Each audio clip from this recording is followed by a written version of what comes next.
the sidelines for a long time. Now I'm finally getting in the game. It's about time. This is my time. This is my time. The only thing I consider impossible is losing. I've been waiting on the sidelines for a long time. Now I'm finally getting in the game. It's about time. This is my time. This is my time.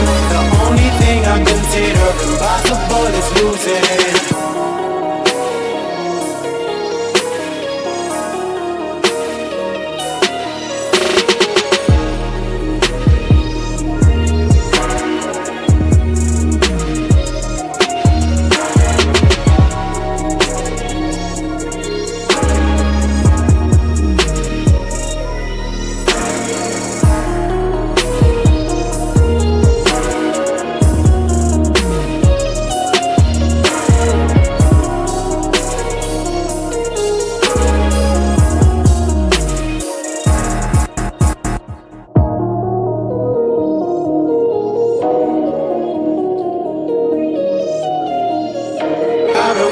On the sidelines for a long time. Now I'm finally getting in the game. It's about time. This is my time. This is my time. The only thing I consider impossible is losing. I've been waiting on the sidelines for a long time. Now I'm finally getting in the game. It's about time. This is my time. This is my time. The only thing I consider impossible is losing.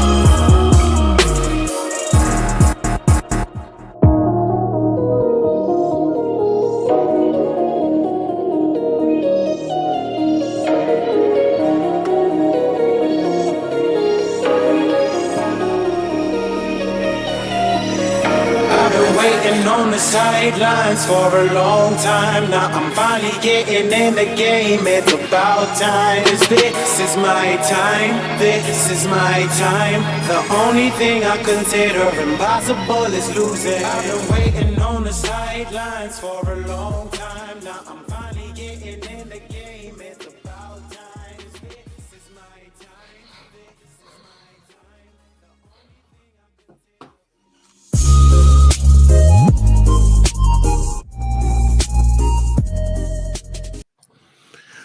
What's up, ladies and gentlemen? Welcome back to tdphinstalk, home of the real Miami Dolphin fans. Y'all hit that like button on your way in the building. Let your friends and family members know about the channel. I hope everybody is having a blessed day. Listen, we continue to grow on the channel. So if you're new right here, right now, subscribe to tdphinstalk, home of the real Miami Dolphin fans. Y'all get on in the building. Let's go ahead and get our likes up. All right, it's time to go ahead and start taking care of business on the channel again. We've been moseying on by for quite some time now. It's time to get into it, get that fire content, and make sure I do my job and making sure that this is the best place for you to receive your Miami Dolphins content, ladies and gentlemen. Let's get it! Tua back! Oh, Tua is back. Y'all let me know in the chat. Are you excited that QB1 is back? Are you excited that QB1 is back? Oh my gosh, these are beautiful times, ladies and gentlemen. The GOAT himself is back. The GOAT himself is back. Hey, listen, man, we got a lot to talk about. All right, now that I'm happy, it's time to go ahead. Oh, TD always negative, a party pooper. Well, I'm being happy right now. But I'm about to get in my party pooping mode because I just went on Twitter and I saw all this crap. I saw all this crap with the Miami Dolphins, all this news that just came out about the injuries. Yeah, just don't say I wasn't positive. I was positive for about a minute and a half. Tua back. Now, this team, man, we got a lot to discuss. All right, so before we do, please know that this stream is being powered by BetUS. Take advantage of a 150% sign-up bonus up to $2,000 on your first deposit using code YouTube150. All right, again, that is YouTube150. All right, take advantage of the opportunity. Supporting our sponsors is supporting the channel, ladies and gentlemen. Listen, if you go on to the site right now, the odds are up for you to take advantage of. As you can see, the Miami Dolphins are, whoa. They removed it. It was just up and they removed it. Oh, this ain't good. This is not good, ladies and gentlemen. They removed the Miami Dolphins odds because of the most recent news. And a lot of y'all may have not have heard of the most recent news. So I can't wait for it to come back up. I can't wait for it to come back up and see where we are, okay, in the odds. So make sure you go to BetUS and you keep track of where we are, and that's a good indication where the money is coming in. And I bet you they took it down because money was starting to swing real fast because of all the latest news with injuries, all right? All right, so go to BetUS. Supporting our sponsors is supporting the channel. Now let's break it all down right here on TD Finstalk, all right? Zach Zealer is out Sunday. He got poked in the eye in practice. I ain't gonna make fun of it because I don't know the extent of it, but he got poked in the eye at practice, and he out Sunday. He out. Liam Eichenberg is playing with two bad shoulders. Liam Eichenberg is playing with two bad shoulders of right now. Tyreek Hill is injured, a foot injury, and limited, and wasn't spotted at practice today. Let me say that again. Tyreek Hill is injured. He got injured this week in practice, yesterday or whatever, or the day before. He was limited, but now today he wasn't even spotted at practice. So even if he shows up on Sunday, limited with a foot injury, knowing that we need him, moving to the best of his ability, that's a concern. It really is. Hold on. All right, let me get that straight. Waddle is limited with a quad injury. Expected to play, but limited.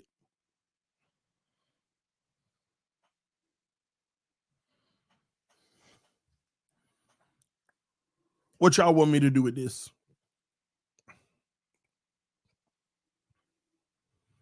What y'all want me to do with this? In Tua's return.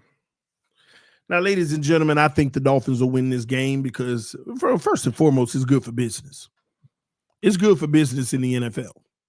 Just like the Rams beating the Vikings last night with those phantom calls and the no calls, it's good for business. It's good for business. Somehow, some way, I know the Dolphins are going to win this game. If we don't win this game, I'm here to tell y'all season over. I went, most of your content is negative. Like, and you know what? Shout out to Omar Kelly. I got to give him some props. He said something today. He actually said something today that hit home for me, because in the business of what we do, we get scrutinized all the time. He wrote today, I've tried to follow one rule throughout my sports writing career. Win, and I write positive stories.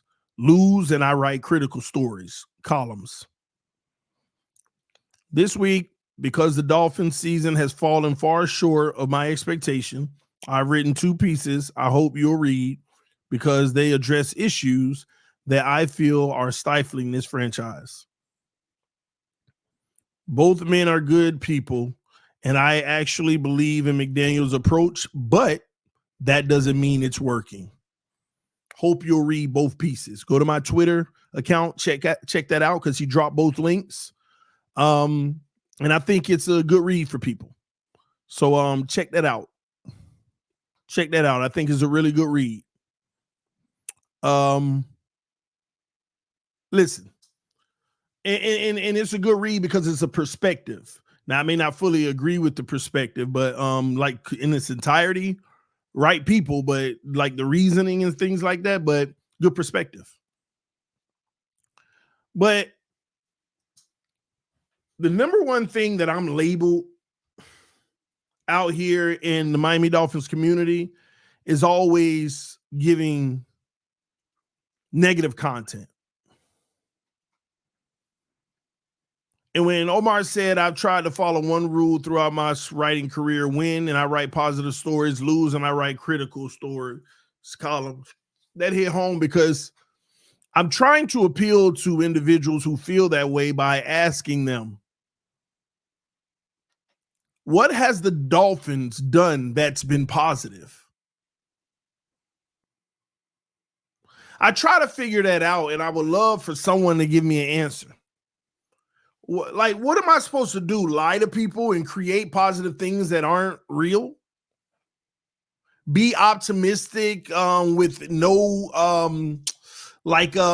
evidence that supports that it could come to pass?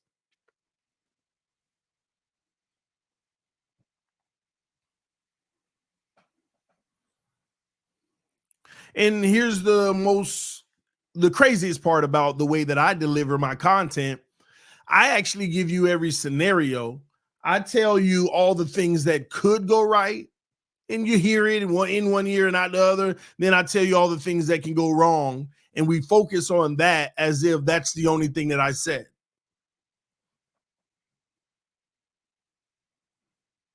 Now, I'm so glad the homie said what he just said in the chat, because I want to read this. He said, playoff 2 years in a row. And basically, that's positive. It depends on your mentality. For me, it's not positive. I have never viewed the Dallas Cowboys over the last 20 years as positive. And they've gone to the playoffs more than half of the years in those 20 years and just can't get out of the first round for the most part. That's not positive. Just because we go to a playoff, it isn't positive. It's no different from, when we don't go to the playoffs, like even with Brian Flores. When we don't go to the playoffs with 10 wins, but we go to the playoffs with Mike McDaniel with 9 or 10, the same amount, but lose in the first round, there's not much of a difference to me. It's not positive to me. And what many people need to realize, there has only been one goal for this rebuild, and that is to obviously win a Super Bowl, but at a bare minimum, win your first playoff game.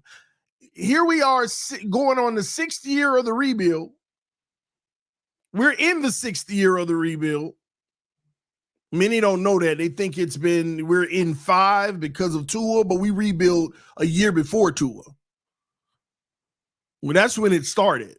We are in year 6 of the rebuild, and we have yet to win a playoff game, and the odds of us winning one this year are so slim because we're even trying to figure out how we're going to make it into the playoffs.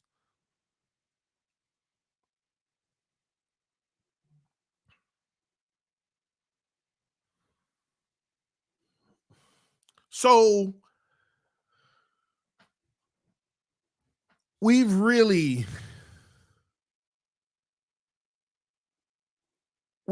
put ourselves in a position okay, let me read this too.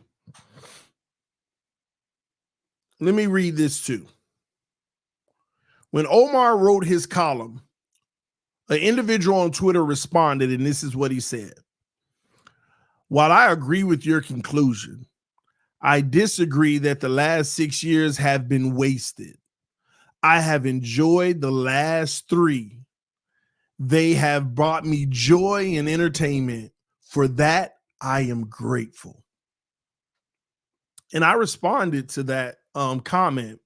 I said, this is proof that our fan base has been beat into submission. Playoff wins don't even matter at this point. As long as we have moments we can cheer for in the season, that's good enough to be grateful for. Look how low we've been beaten. Many now have this mentality. Time to start placing the blame where it belongs. It belongs to the fan base that have lost the fight of holding the team accountable. For 25 plus years, now we've accepted anything as new hope, becoming player junkies instead of fans of the overall success of the team. As long as the fans allow this, the owner and organization has no obligation to do better. I'm gonna keep the political part out, but that's what we've become. We've been beaten into a submission to where, man, we've had some exciting games in the last 2 years. I'm good with that. For that, I'm grateful. It's okay that we won't win a playoff game or, just the hope of maybe one day we will and having fun along the way is good enough. I'm satisfied with this. That's who we are now as a fan base. That's what we've become. We have no expectation to win a playoff game. We've been beat down into that level of submission. And I say to the real Dolphin fans and those who understand where I'm coming from, you can label yourself as a real Dolphin fan. I say this to you all. I'll not ask a question. Well, let me say this. We will never see change if we become content with what we've been receiving and view it as a success because it brought you joy to have a 70-point game versus the Broncos. That was all worth it. Is that where we are?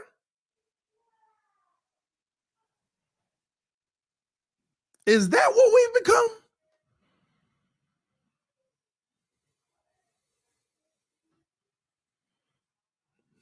Y'all want to know the truth? Y'all want to know the truth? We haven't become that. We don't believe that. We haven't been beaten into submission. The truth is, we're making excuses to justify one person. That's all we're doing. We're making excuses to justify one person. Those who aren't making excuses, they don't even feel that way. The people that are satisfied with what we've done and feel like we've had some success over the last 2 years, you are truly justifying it because of one person. That's all you're doing. You're making excuses. This is just like politics. We'll approve of somebody regardless, just to justify them. This is what we'll do. We have no rhyme or reason why. It don't even make sense to even support the person, but for that person, we will make every excuse and justify it all and pretend like it's been good enough. That's where we are. That's the reality. People are holding on to this false hope that, ladies and gentlemen, it is a 1% chance that it is going to come true at this point. This is a 1% chance that it's going to come true at this point.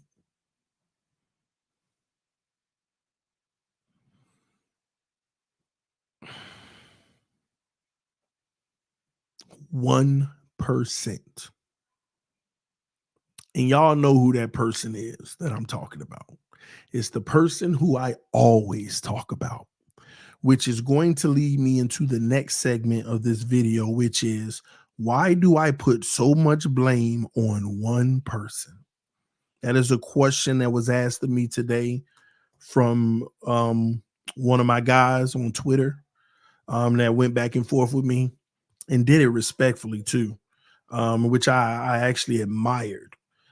Because yeah, I mean, I just love people that we ain't got to agree on things or they can see a little things different, but let's have that conversation. So we linked up in the chat, in the messages. And why do I put so much blame on one person?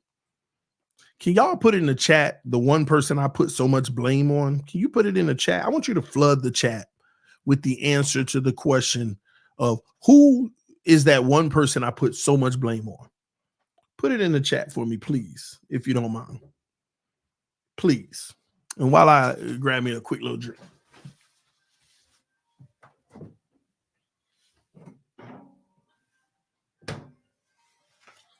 Ooh, got the round table fit on. Round table down, head to toe. Y'all already know. Ooh, round table up. Oh, got the round table earbuds. Nah, that ain't round table earbuds. Already.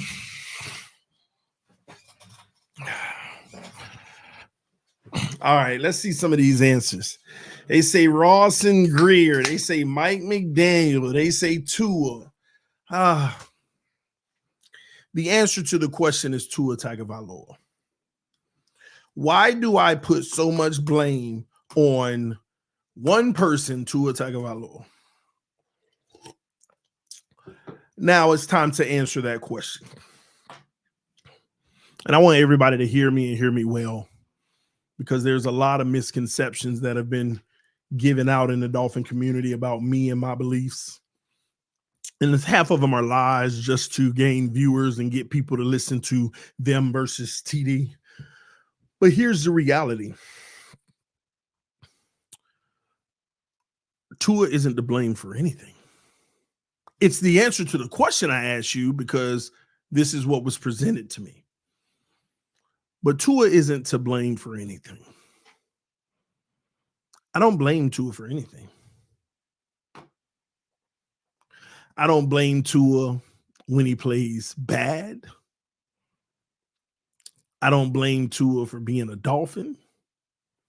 I don't blame Tua for being prone to injuries. I don't blame Tua for anything. That's the truth. I don't blame him for anything. Now, these are factors that he has to own, but he's not to blame. He is not to blame. The real culprit here, ladies and gentlemen, is Christopher Thephilus Grier. I don't know. That ain't his middle name. I just wanted to add something kind of weird. Christopher Thephilus Grier. I'm giving people middle names. But Chris Grier, man. Chris Grier is to blame. And some people are like, what do you mean you don't blame Tua? You always getting on him. Yeah, I'm getting on him, but he's not to blame for the things I'm getting on. Chris Grier is the blame. And some people say, I said Chris Grier, and you said, no, it's Tua. No, I'm telling you what everybody thinks. They think it's Tua. But you were right. Who is to actually blame is Christopher Thephilus Grier. Y'all put your Catheliuses in the chat. Give him some type of, I don't know, some type of title. Christopher Thephilus Grier. All right. Aloysius. See, I ain't gonna lie. So when y'all be like, TD crazy, man. These are the moments when I agree. I'm just giving a man a middle name just because. Christopher Thephilus Grier. Oh, man, I bet you somebody at home listening right now. My middle name Cathelius. What you trying to say?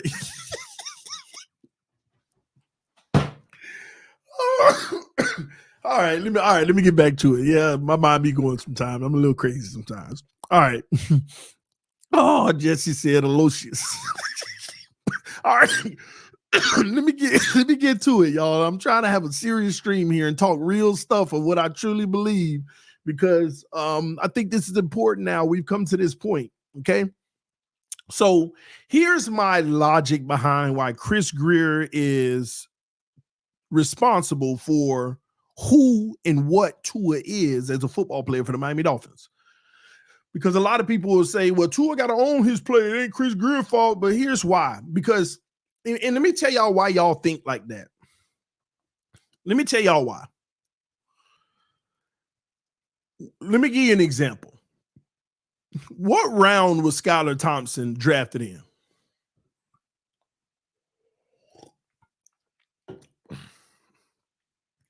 What round is Skylar Thompson drafted in? 7th round. Now, let me ask you a follow-up question to that.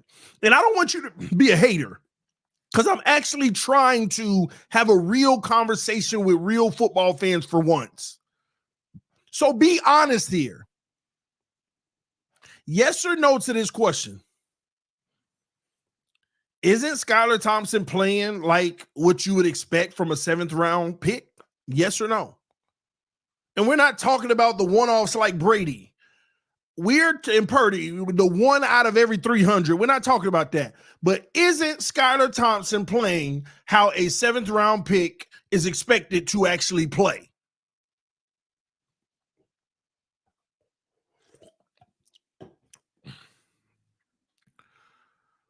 So here's my point that I make. We always pass the blame off to the wrong people.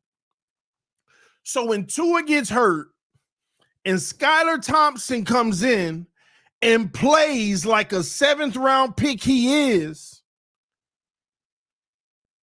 we trash Thompson like he was a 1st round pick playing the way he was. Do y'all not realize that's what people actually do? You are who you are. And if you don't live up to that, that's bad. But we will trash everything on this team and roster that does exactly what they are supposed to, like what you can expect.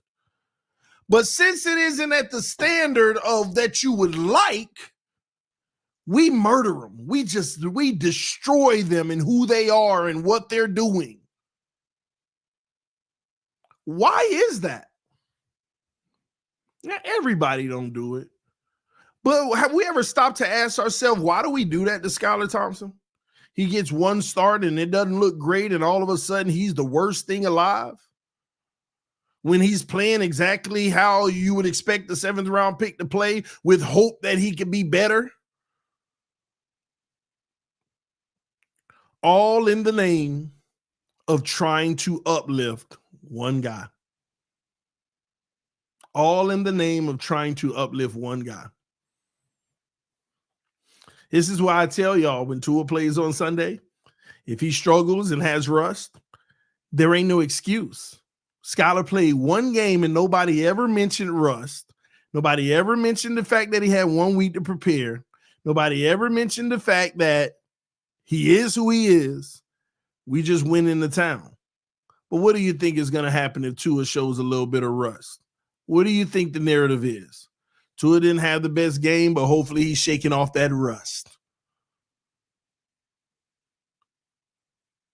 Like, they say people like me have an agenda with bias, but they exercise it every day to defend something that still has not come to fruition yet. And I'm here to tell everybody that there is a 1% chance at this point that is going to come to fruition.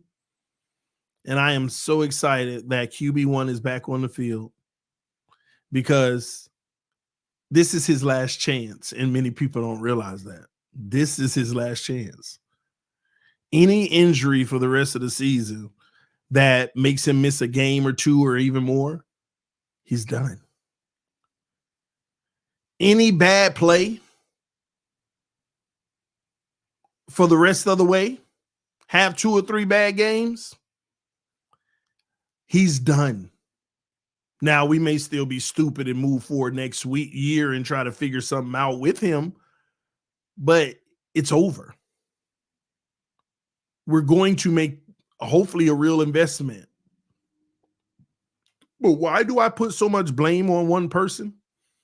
The truth of the matter is, I only blame one person for the position we're in right now, and it's Chris Grier. But do you recognize what Chris Grier has done? Chris Grier, every step of the way, tries to figure out a way to take all the responsibility and onus off of himself.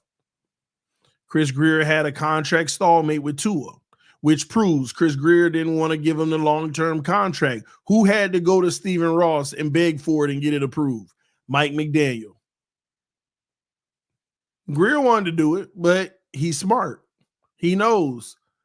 I don't think it's wise, Ross, because if this happens or that happens, we're in a bad situation. But Mike McDaniel went and put himself on the line for Tua, and look what happened. So now that makes Chris Grier look like this is why I didn't want to do it, Ross. And Ross is like, man, I need to start listening to you more. No, you don't. It's a tactic. It's a tactic. Which hopefully saves his job, because it may fool an owner into thinking, man, he had the right decision and I didn't go. He will always make you think it's someone else's decision. Grier don't want to spend no money on the O-line, but for once he was being forced to, and Mike McDaniel stepped in again and said, we don't need an O-line. Let me sit the whole front office down and help them understand the philosophy of why you don't. And then we go out there and we play bum teams, and the O-line don't look bad because we get rid of the ball quick and they're believers. Yeah, he was right. Now look at us. Now look at us. The only person to blame for all of this is Chris Grier. But let me tell you the real biggest reason that Chris Grier is to blame for it all. It does have something to do with Tua Tagovailoa. But I can't get mad at Tua Tagovailoa for being limited. We been knew that. I can't get mad at Tua Tagovailoa for being prone to injury. We been knew that. I can't get mad at Tua Tagovailoa for not being a leader that can carry a team because he doesn't have the skill set to do so. I at least already knew that. So I can't get mad at him for it. You got to get mad at Chris Grier because every step of the way, he has made sure that he's tried to make Tua the guy. Well, technically, if you believe in Tua and want him to succeed, you should be happy at Chris Grier because he's done all he can. But even the people who love Tua, they are so quick to praise somebody for doing what's right for Tua, but then if it don't work in the end, trashing them. 2 years ago, Mike McDaniel was the savior. Like literally, second coming of Jesus. That's how it seemed. Now and today, it's like McDaniel got to do it. He's not doing it. And now it's like they're slowly but surely turning on Mike McDaniel because things aren't looking great.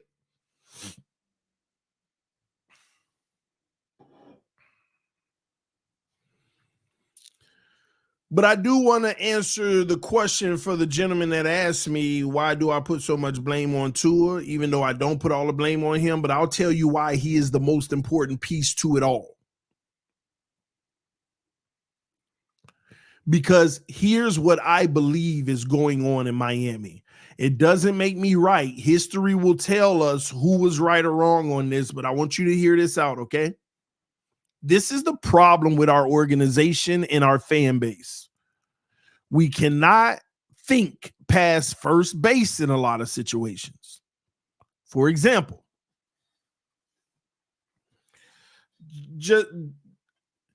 here's the reality. Forget the example. Here's the reality.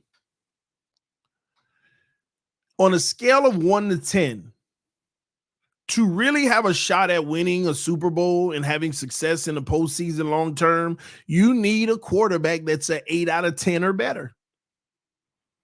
You need a quarterback that's 8 out of 10 or better.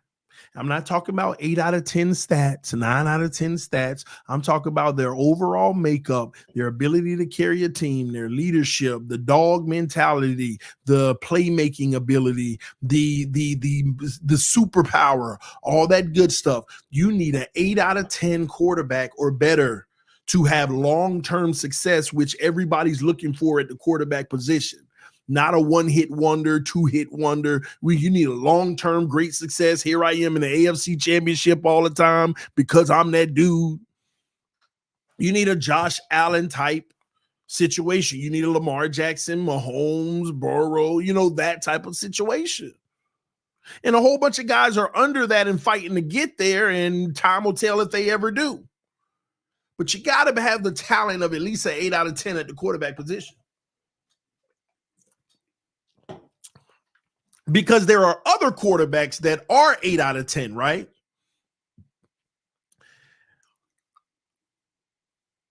And here's the issue.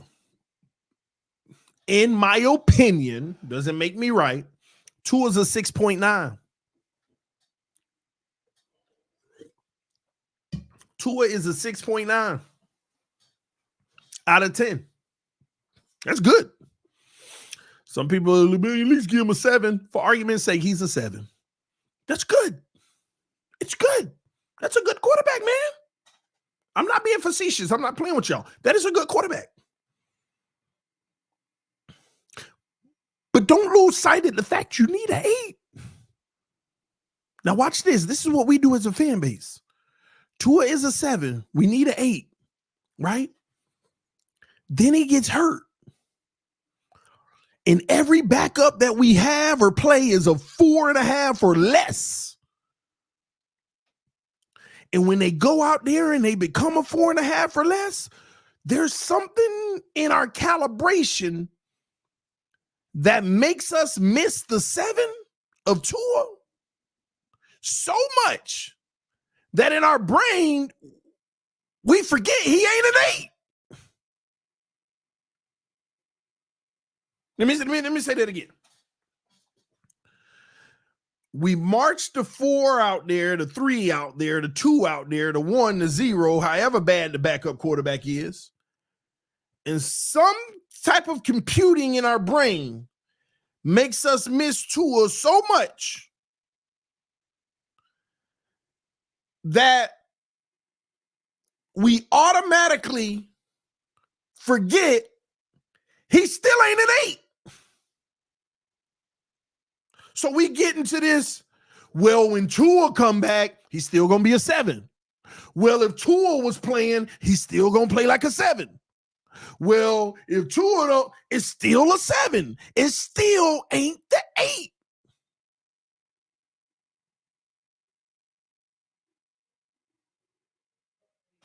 That's what we're going through as a fan base, and we don't see it. Now, can he have 8 moments, 9 moments, 10 moments? Almost every quarterback can. Starting quarterback. Like, I've seen some threes have 10 moments, like, what?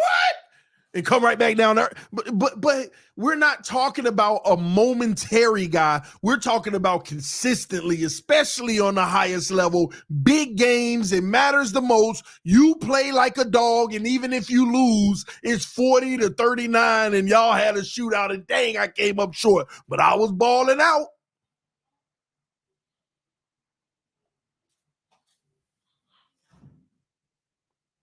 We don't have that. So when people say, why do I put so much blame on one player? I want to change blame to emphasis because I don't blame Tua for nothing. He is who he is. But why do I put so much emphasis on one player? Because until we have an 8, it won't matter. And Glenn just said a 7 is still better than a 4. This is the point I'm making, Glenn. A 7 is still better than a 4. But why does that give you the credence to forget that you still need an 8? And then we scratch our head like, man, why can't we ever get over the hump with the 4 or the 7? Like, do you not realize the end result is still the same between a 4 and a 7? We still not getting over the hump because you keep forgetting we still need the 8. And then we go, and here's the counter argument. Well, if they fix the O-line, the O-line is not going to make this 7 and 8. And a lot of y'all don't even realize the more time he gets to throw the ball, the worse the numbers are. That is a fact for Tua in 4 years. You always talk about Tua, and why can't we do this? Why can't we do that? We weren't complaining about the O-line when we were beating Denver by 70, when we were running up the score on the Lions, Bears, and Browns 2 years ago. When we were doing all this good play, nobody said nothing about the line. And here's another argument. Well, the injuries. Ladies and gentlemen, stop talking about injuries. With the Miami Dolphins, they are inevitable. No, they're not inevitable. That's just bad luck. No, we literally bring in the most injury-prone players on the team. We are one of the oldest teams. The older you are, the more prone you are to having injuries. We bring in a lot of players that's coming fresh off of an injury to save money. The more of those guys you bring in, the more likely it is for you to re-injure yourself.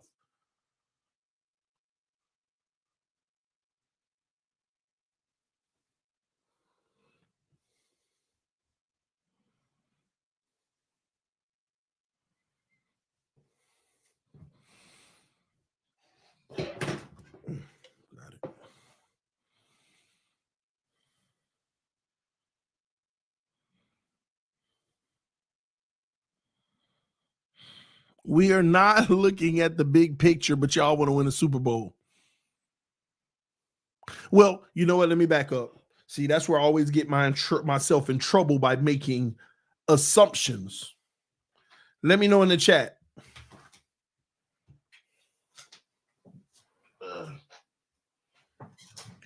Would you do whatever it took to make the Super Bowl, to go to a Super Bowl? I ain't even saying to win it, just to go to a Super Bowl. Would you want your team to do whatever it took to go to a Super Bowl? Yes or no in the chat.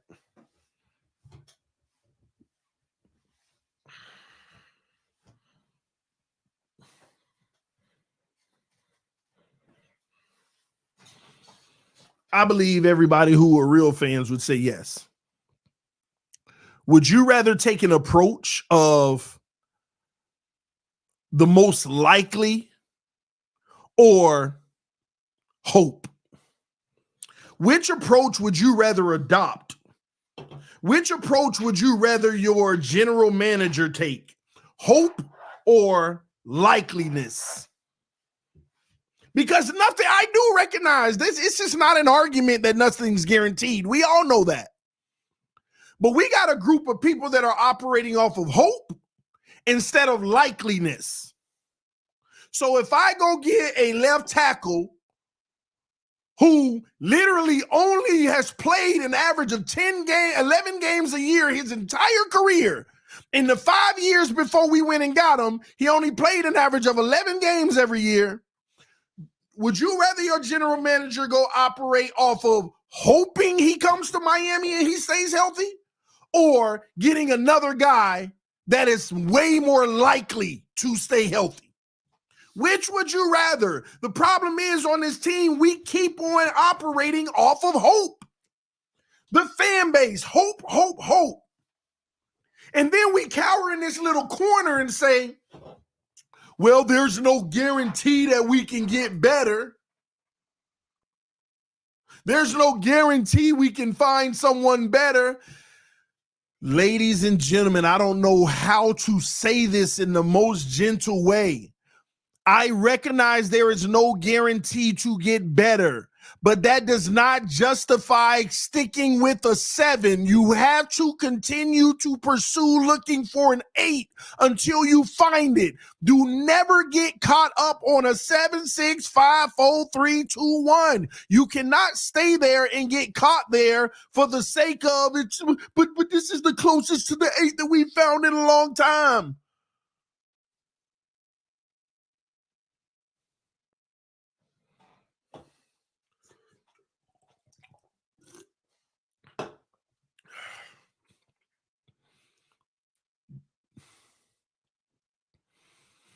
You need an 8 to save your life, but you get a 7.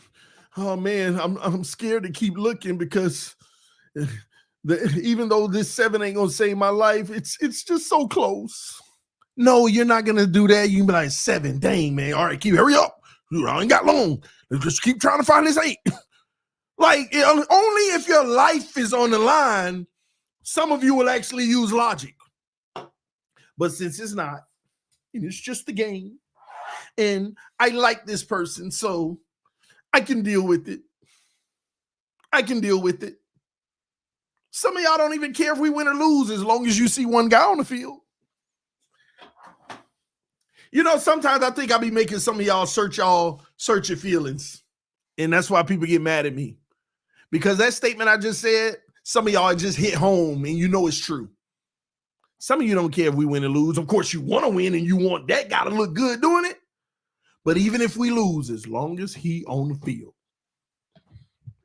as long as that one person on the field or got a chance to be soon or is extended to be, or, man, we need him to get through this hump because if he don't, they might actually be looking for another quarterback next year. Some of y'all are bothered that the Miami Dolphins might actually be looking for another quarterback next year.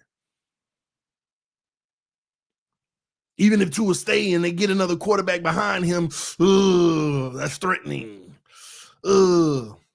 Which brings me to my next point. Did Miami fail to get a competent backup quarterback, ladies and gentlemen? Yes or no in the chat?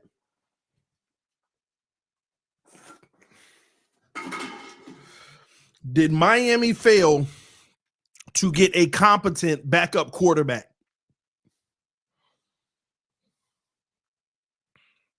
Yes or no in the chat?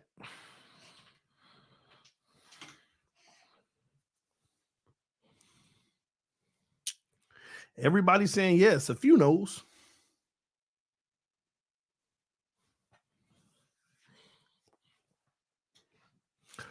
Let me ask y'all this question. How many teams in the NFL right now have a competent backup quarterback? How many teams in the NFL right now have a competent backup quarterback?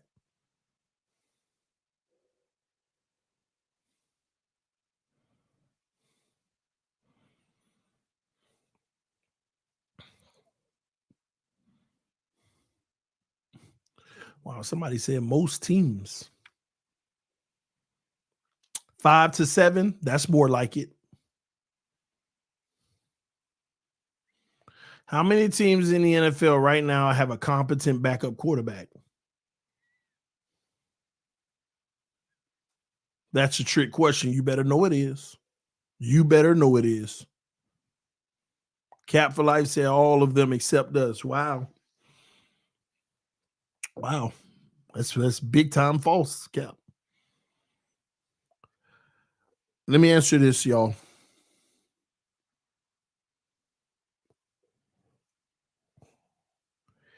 It is rare to have a competent backup quarterback in the NFL.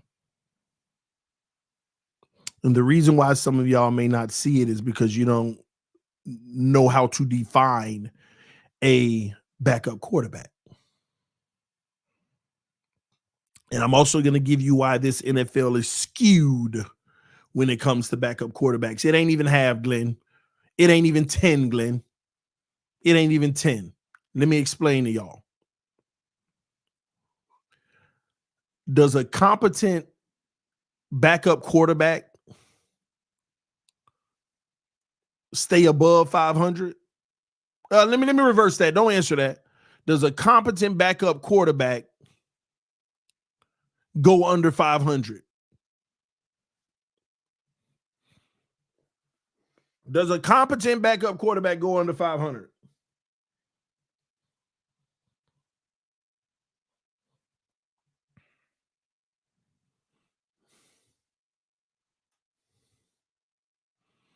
Come on, answer the question. No. Okay. Keep you above 500. Okay. Depending on what team they're on. I'll accept that. No. I already know a lot of people are going to say no because that's the answer you're supposed to say. A competent backup quarterback, you need them to keep you above 500 until the starter comes back. That's usually what, in general, what they define a competent backup quarterback as. I'm here to tell you that's false. How can you say a competent backup quarterback's job is to keep you above 500 while the starter is out, when half of the starters can't every year? Let that sink in. See, y'all thought process on the NFL. Thought process is skewed. How can a competent backup quarterback, they're responsible to keep you over 500 while the starter out, when half of the starters every year go below 500?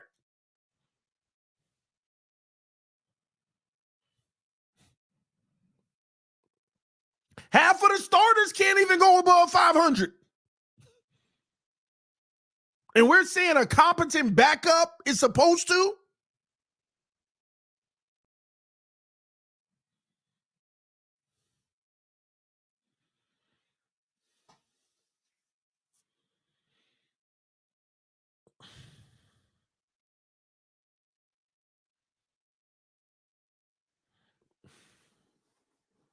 Team game. Thank you, Billy. I'll take that too. Y'all just making my point. Team game. Let's talk about team game. Let's talk about team game. Will we have lost last week if we didn't fumble twice? Yes or no in the chat. Would we have lost last week if we didn't fumble twice? Yes or no? Yes or no? Will we have lost last week if we didn't fumble twice?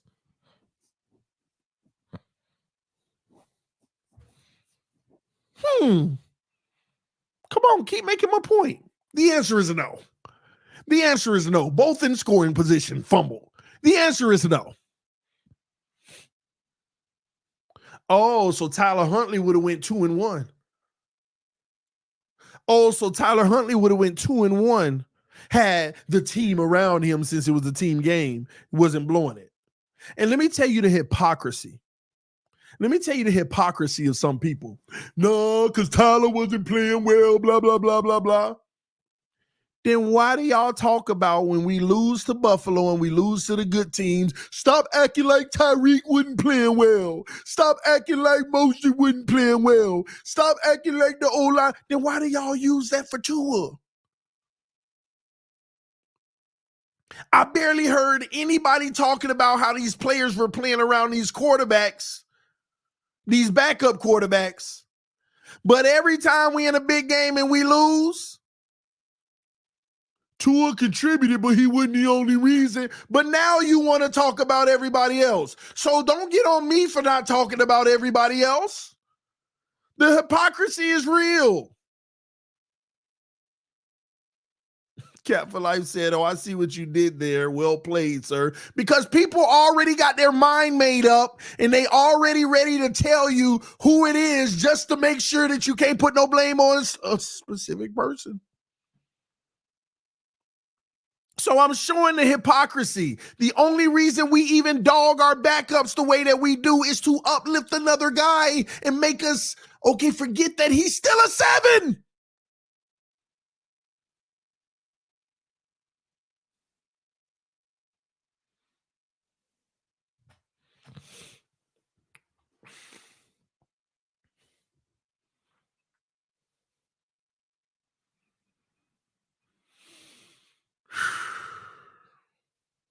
The hypocrisy is real. When I said to somebody the other day, I didn't have a problem with how Tyler Huntley played the last 2 weeks. Yeah, that first week he wasn't good. He was rusty.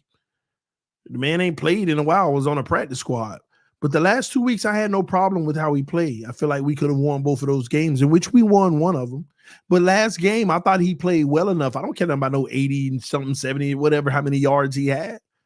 I thought he played well enough. We ran the ball for 188 yards. We didn't need him to throw much. And he continued to lead the team down the field on drives with the running back, and we start fumbling the ball. I thought he played well enough. I thought he played like exactly the way you would want a backup quarterback to play, to manage the game and allow the defense to lead the way, run the ball, and make life easy. That's how a backup is supposed to play. But we lose. We want to amplify the quarterback to try to build up another one that ain't even on the field.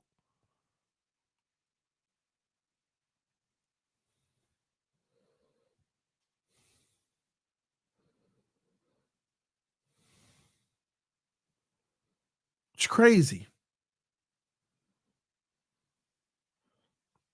It's crazy to me.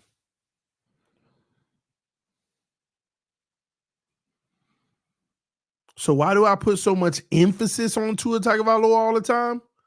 Because the truth of the matter is, ladies and gentlemen, we got to stop getting distracted. The number one distraction in this fan base is forgetting that he's a 7 and using all the justifications around him to justify forgetting he's only a 7. We use the fact that our backup quarterbacks to forget that Tua's only a 7. He's not an 8. We use the O-line to try to forget that he's only a 7. He's not an 8. Distractions. And you want to know what? Actually, there is a bigger distraction. You want to know what the biggest distraction is? Talking about the O-line, the backup quarterback, is the fact that this man consistently makes us need one. The biggest distraction of them all is that Tua Tagovailoa has us talking about the quality of backups.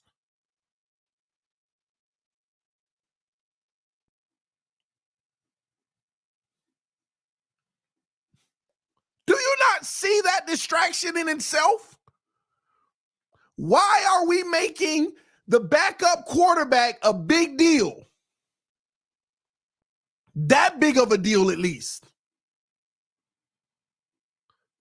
Because we need one more than anybody else. It's almost inevitable. And everybody knows it. You can have a bad string of injuries. It happens.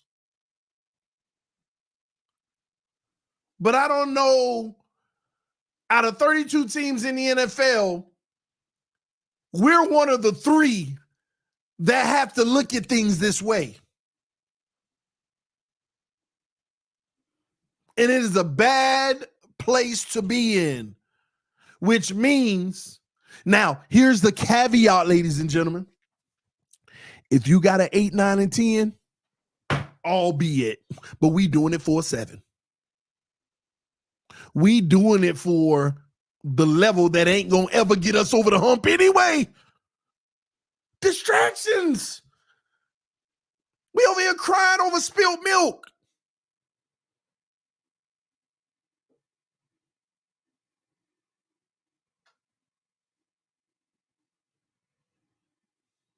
You knock the milk off the table and now it's a mess on the floor.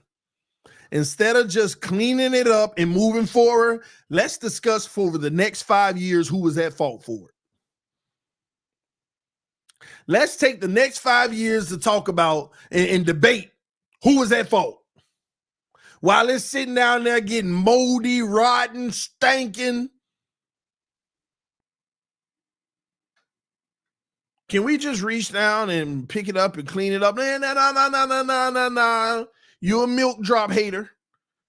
You'll spill milk hater.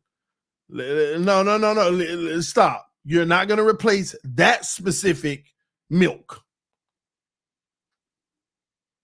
You're not going to replace that specific milk. But we can't drink it anymore. Speak for yourself. I may get down there and lick it time to time.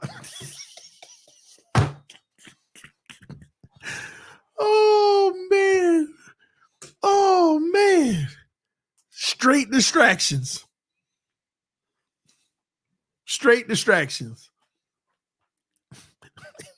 Here's the crazy part about it.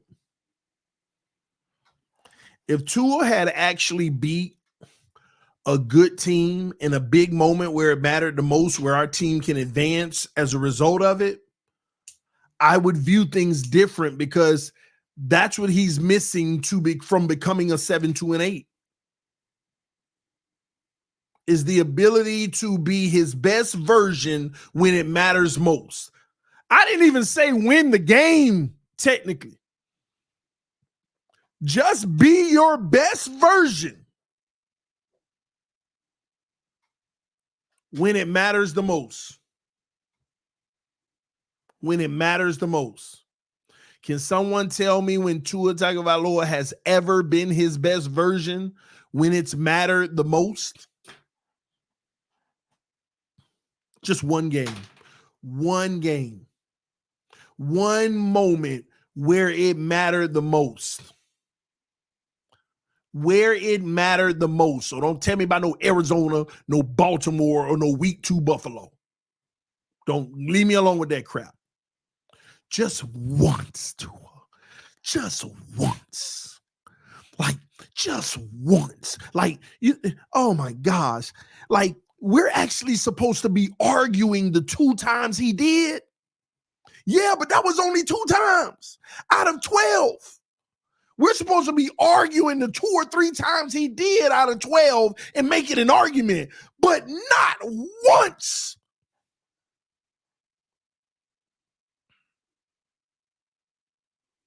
Not once. Not even exaggerated. Literally, people, not once. Not one game.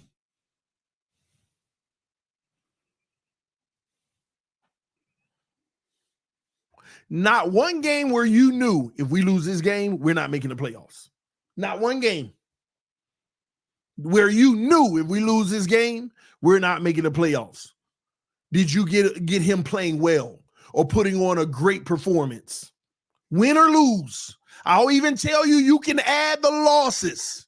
You can add the losses. It's okay. Just tell me the one where he played well when it mattered most, even if we lost. Even if we lost.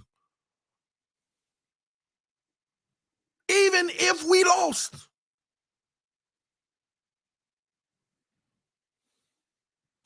Never.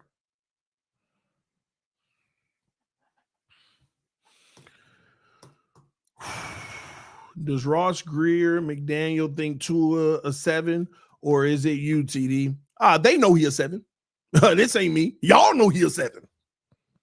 Even Twinneers know he a 7. But they love him. They gonna ride for him like he 11. Nothing wrong with that. They fans. That's what they supposed to do. I ain't got no problem with that. Everybody know he a 7. Some of y'all will get mad at me for calling him a 7 because you feel he lower. But everybody know that. Everybody knows that. Especially Grier and Ross and them. You know why? That's why they went and got Tyreek. That's why they loaded up the way that they did. That's exactly why. Because other teams are showing you don't need the best receiver in the league to do all this. You think the Chiefs going to get D-Hop because they feel like, we need him or we in trouble. No, they're like, hey, we done been managing our book so well, we can add a nice little weapon. No, they're doing it out of luxury. We're doing it out of literal necessity.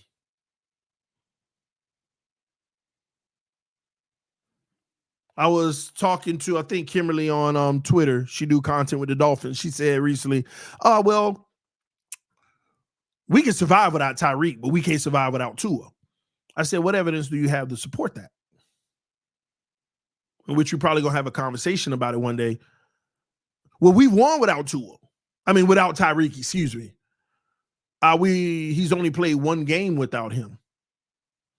And that was against the Jets with, who was it that played quarterback? It wasn't even Zach Wilson. Zach Wilson got hurt or something. It was a backup to him. We won 30-0. The quarterback got picked off twice, fumbled twice, put it in our zone. We beat him 30-0. We're going to use that as a sample size to say, yeah, we could win without Tyreek with Tua.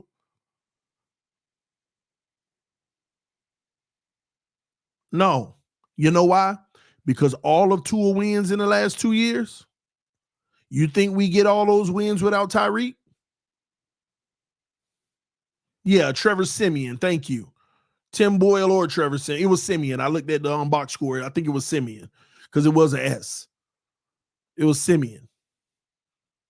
You think we get the wins that we got over the last 2 years without Tyreek Hill, ladies and gentlemen? Let me know in the chat. Let me know in the chat. Now with Flores, I feel like we would have without Tyreek the same a similar amount because he's done it without Tyreek because he's gonna have that defense better than it's been the last 2 years. But you think under Mike McDaniel without Tyreek Hill, we were gonna win the amount of games that we won? No. And I see where you can argue because the sample size says when Tua don't play, we don't do well. When Tua doesn't play, we don't do well. And my whole rebuttal to it all is that's our biggest problem in Miami now. We can argue how good Tua is, but at this point, it's the fact that he doesn't play. Every time Tua get hurt, y'all need to realize that's a negative for him. But somehow we turn it into, look at how bad the fours are. You see, I bet y'all miss Tua now. They playing mind games on y'all to forget he a 7. To forget he a 7.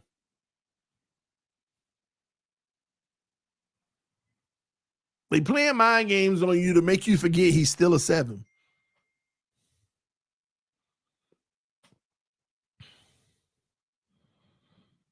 He's still a 7. But it's natural. I get it, though. Believe it or not, it's natural, y'all. But not until the career is over will you actually realize what I'm saying right now for some of y'all. Because let me ask the real Dolphin fans, because some of y'all Tua-neers who posed as real Dolphin fans, you won't even know about this because you didn't live this era. If Tannehill was still our quarterback, which some of y'all loathe Tannehill, despise Tannehill, fine, because we realize he need everything around him to win. If Tannehill got everything around him, he can be an effective quarterback. Without everything around him, he can't get it done. We know that now. But if he was still our quarterback and he got hurt and Huntley, Boyle, and all of them came in and they played the way they did, would y'all be missing Tannehill? Yes or no in the chat. Would you be missing Tannehill? Knowing what you know now, would you be missing him?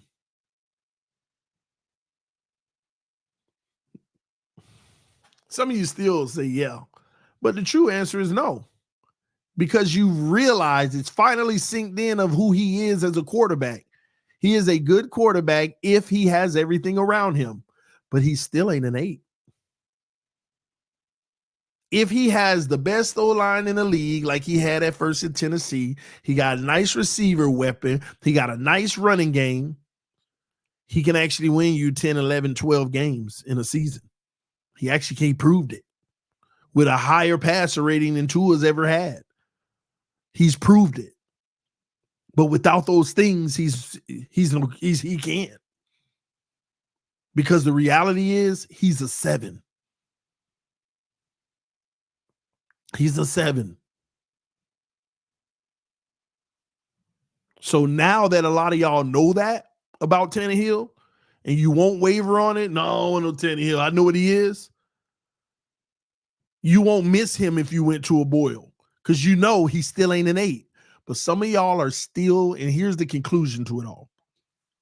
Some of y'all are still holding out hope that Tua can become an 8. That's why he hasn't hit home. That's why I'm excited that he has cleared concussion protocol. And for y'all who don't realize, I never want him getting hurt. I want him on the field as long as possible, as much as possible, so he can continue to show y'all the 7 he is. Because eventually, even if you don't like it, just like I was the biggest Tannehill fan, I didn't like it. But eventually, even I said, he need everything around him. He ain't it. He ain't the guy that's going to carry you over the top. You get everything around him, then he can do something. He still can't win a Super Bowl. But, yeah, He just, even I realize, and I get it. It took me 7 years. Like when we traded Tannehill, people thought, oh, TD gonna be mad. Ah, ha, ha, ha. I was the first one that said they need to trade him now. It's best for him and us. I was the first one to say it because I had actually come to grips at that moment. Yeah, he ain't it. He ain't it. Even though they never gave him everything he needed. And the one time they gave him that unicorn line, he was balling. But at the end of the day, he ain't it. Because we got to stop needing quarterbacks that need everything. We need quarterbacks that we can give them stuff, but they don't need everything. We can give you a receiver. We can give you a run game. We can give you 3 nice old linemen. And you can do what it do, baby. Like Mahomes did last year with the 2 worst tackles in the game. Like some quarterbacks do with bad O-line sometimes. Not bad. Some they be decent, but like Burrow did when he went to the Super Bowl and that O-line was horrible. Y'all remember the playoff game he got sacked 10 times? But then he got smart in the second half. Stop waiting for the big ball with Chase and just take the 8-yard zone play, take the check down, and we just move down the field and we won the game. Quarterback who could think like that, who don't have this specific system that everything got to be perfect for it to work. No, everything ain't perfect, so let me just take what they're giving me. But with the Dolphins, when you take what they're giving you, you can't execute because it's outside the numbers. It's those type of things. So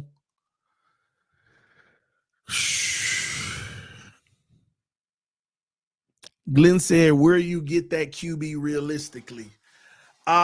It comes with effort, Glenn. It comes with persistence. It's not, and I want to say this to everyone listening right now.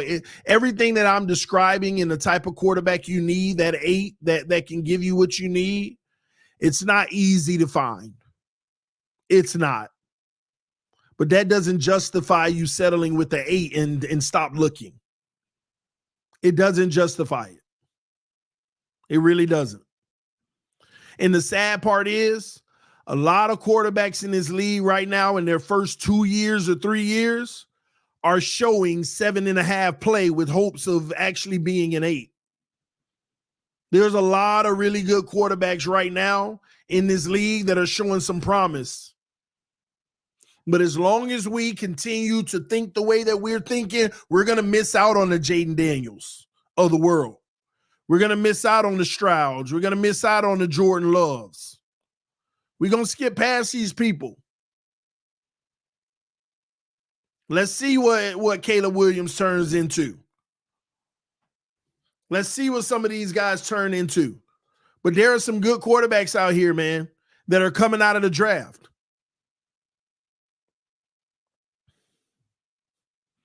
You're going to always miss out on something that you don't take a swing at.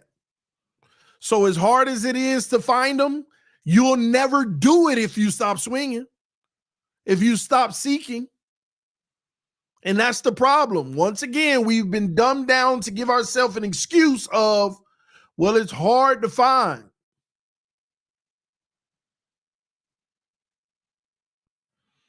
Glenn said, or you can get the 21 draft. I agree, Glenn, but guess what? You still got 22. If you get stuck with a 21 draft, now you got 22. You see? Stop making it seem like when you get a quarterback, you stuck. If that was the case, Rosen might still be in Arizona. So, yeah, I can get a 21 draft, but I got 22. And maybe 22 don't work out, but then I got 23.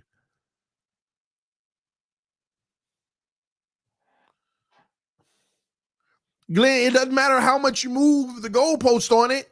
If I get the first pick in 22, I still got 23. If I get the worst one in 23, I still got 24. But here's the point I'm making, Glenn. If you keep trying, your odds of finding the guy actually increases. If you stop trying and you stay with that 7, you'll never get an 8. Never. Patriots had Mac Jones. No, all right, Drake May. It might work, it might not, but then they'll go to the next one, and they got a better chance of getting it right before us if we just stay still.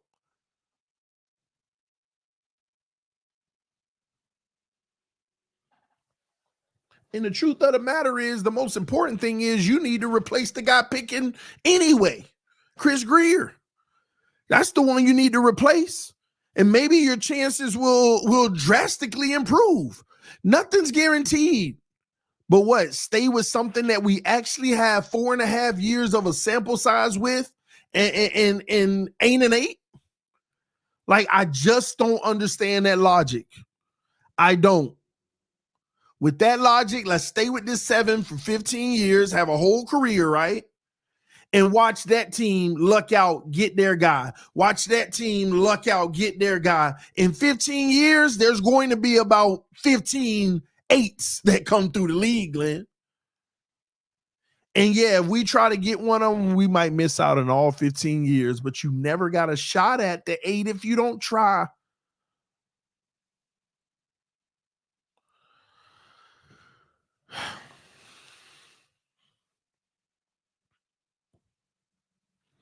We use dollar menu value drafting. Yeah, I think what it is we gave up. We tried to give up the house to get Burrow. All our first round picks and all kind of stuff to get Burrow. Cincinnati said, get out my face. That's been documented. The Dolphins tried to move up to get Burrow. That was the first. And when that couldn't happen, that's when the war came with Flores wanting love and the Herbert talk and Tua talk.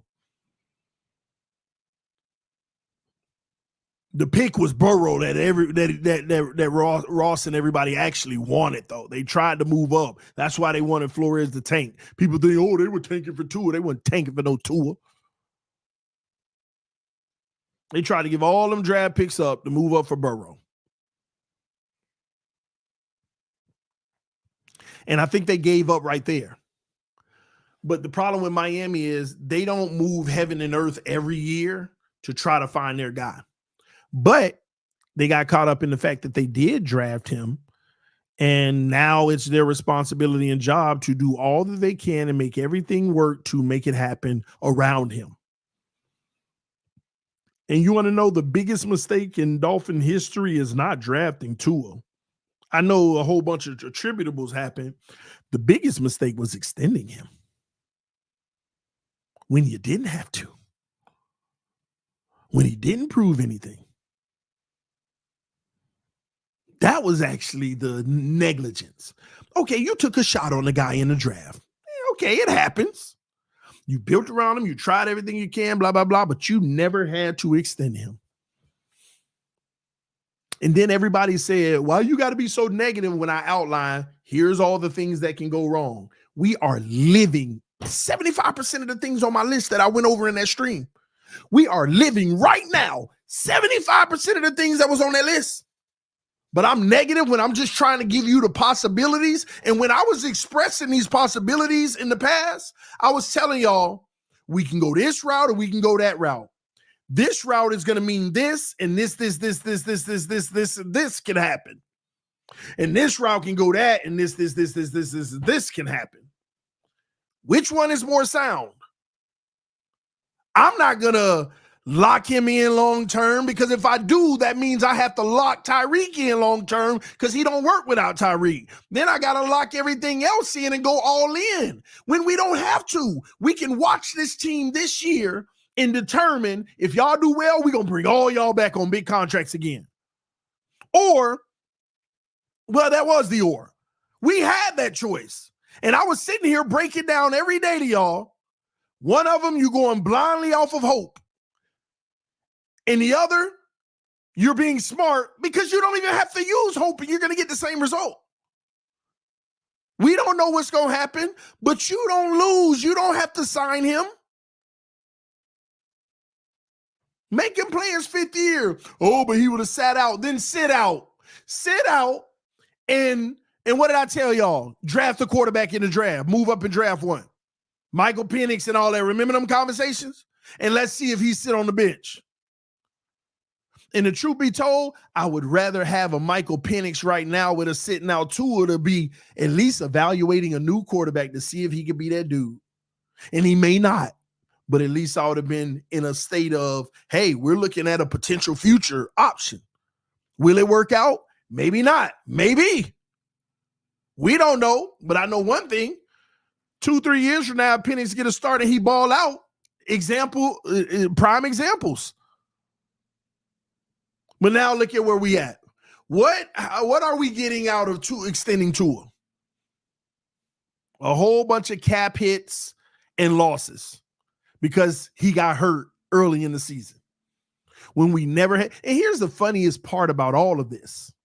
Say we didn't extend Tua, ladies and gentlemen. Say we didn't extend Tua. If he would have went into this year and they would have made him play his 5th-year option, would we be extending him next year? Yes or no in the chat. That's how you know you failed.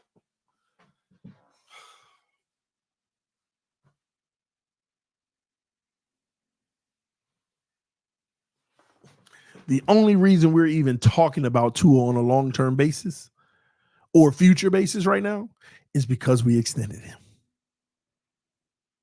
If we made him play his 5th-year option and this would have happened, nobody would be discussing Tua Tagovailoa. You know how many people would actually be down for tank for Cam Smith, tank for Cam Ward. I'm saying it's Cam Smith. Tank for Cam Ward. Man, it'll be protests around here. McDaniel, don't blow this like Flores. Stephen Ross, get in that office and tell him on the logo on vacation, just like you did Flores. At least that's what Flores alleged. Do not blow this for us like Flores. We would have been excited. Oh, my gosh. No, Tua, matter of fact, everybody would be a little bit more vocal. Tua need to retire. No, man, don't put him back out there, man. Y'all got to think about that man's health, man. Y'all got to think about his health. Oh, we would have been a little more animated about that. And it's the truth. It's the truth. We wouldn't even been thinking twice. Oh, no, we got to move on from this. We can't play this game every year. Everybody would have been saying this. But since we extended them, man, no, man, y'all need to stop hating on Tua, man. He'll be back. We know. Come on. Let's be honest with ourselves. If we never extended them and this would have happened, we wouldn't have been even tripping this much. We'd be like, well, hey, we just got to go get us another quarterback for sure next year. That would dominate the talk of the town. How many? You'll see articles from the writers. How many games do we have to lose to get Cam Smith? You would have already seen that stuff. If we want to be honest, can we be honest?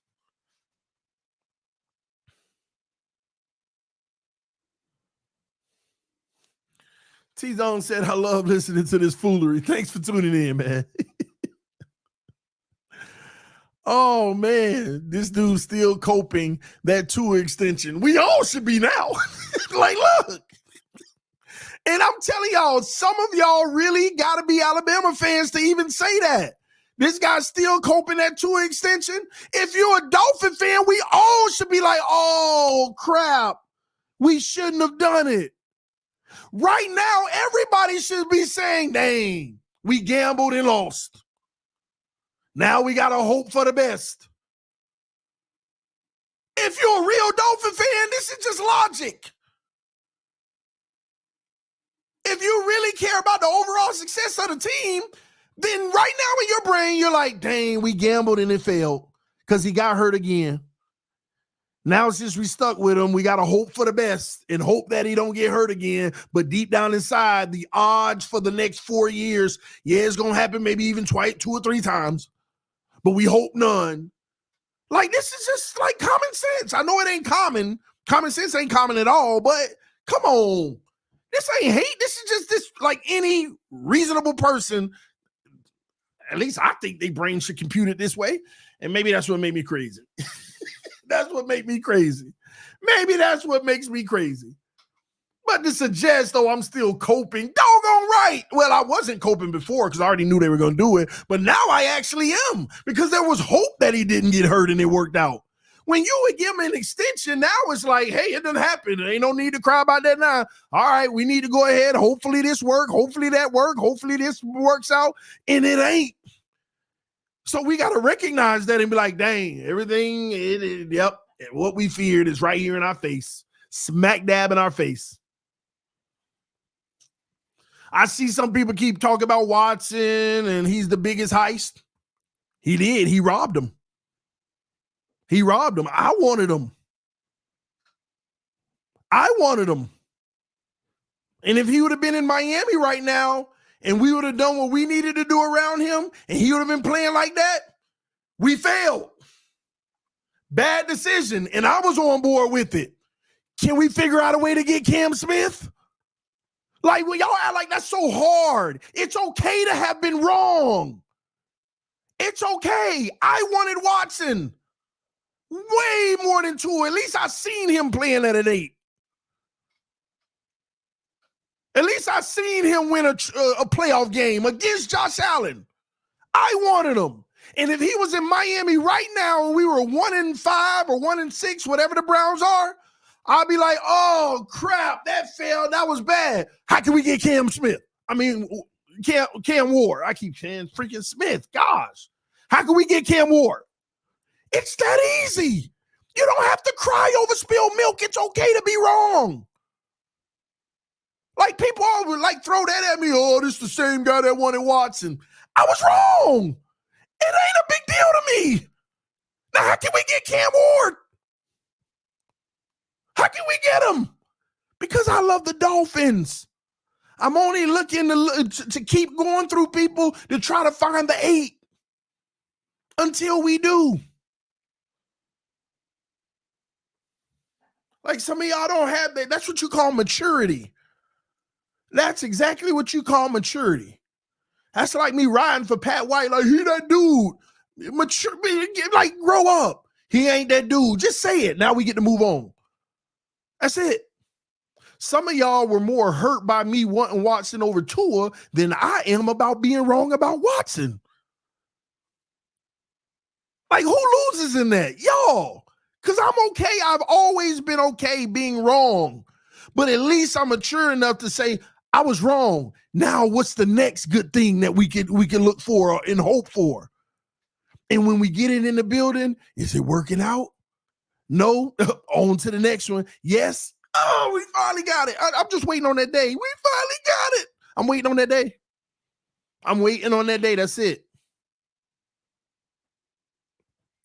I want NFL pedigree and Sanders. Let me tell y'all, we can disagree because I see the arguments already starting.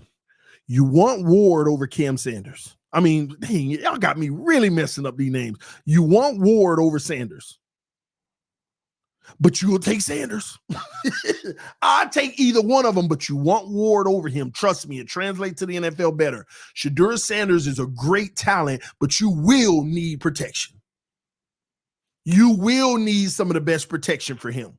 You may not even have to have the best weapons for him, but you're going to have to need protection. Of course, you need protection for everybody, but I'm talking about elite protection. Cam Ward, you can give me average or better protection, and he'll take care of the rest. It ain't got to be the best in the league. Shedeur Sanders, you need top 7 protection. Cam Ward, you just need top 20. You just need top 20. That's it. That's it. My opinion and assessment could be wrong. Shedeur might have a way better career. Who knows? But I'm taking Cam Ward first as my option over Shedeur. And if I do get Shedeur, I'm making it the best O-line I can, but I also don't need the best weapons. Just some really good solid ones that can run their routes, get a little bit of separation. He can deliver the football with the best of them. But Cam Ward, man, he got that it. Shedeur do too, but with protection. See, the thing you like about Shedeur is without protection, he getting beat up, but he's still going. All right, let's go. Next play. All right, let's go. Next play. You know, it ain't no discouragement and you ain't going to break his mind. So that's a good thing too that you're getting in Shedeur. But if you want the best of production and team, you want to protect him, and then you can get you a Pro Bowl or all-pro type player. But Cam Ward, I don't know, man. I think he can. I think he's the Jaden Daniels start. He come in and play like Jaden Daniels off rip, in my opinion. And I could be totally wrong. But I feel like he can come in and play like Jaden Daniels with less protection. Because don't think it's sweet. Jaden Daniels got some of the best protection in the world. Don't forget that. Jaden Daniels out there reading books. And in conclusion, let me throw you the ball. Like, he got protection. But he also running that ball too when it breaks down. All right. Ward might be 6'1". That's a flag. Yeah, I mean, I get that, but he's still a playmaker. He got a superpower. He got the full package, though. Like maybe y'all can help me. What does Cam Ward not have? There's some things y'all may be like, well, he's not good at this, TD. He's not good at that. Fill me in. Because when my eye test, I see the package. What I like about Shedeur more than anything is the pedigree and the package and the underling of Tom Brady. So, just saying. And I thought that he was like 6'2.5" or something like that, Cam Ward. Oh, somebody said in the chat 6'2". Well, maybe. I thought it was like 6'2", 2'5", or 2.5" or whatever, but I don't know. We'll see. All right, let me get into some of these super chats because I'm neglecting the people who are giving their hard-earned money to support this channel and show me love. First off, on this topic, take this time to thank y'all. A lot of y'all don't be knowing what be going on in these YouTube streets. Maybe not so much more for me because I have immense opportunities that God blessed me with shows that really provide well for me and my family.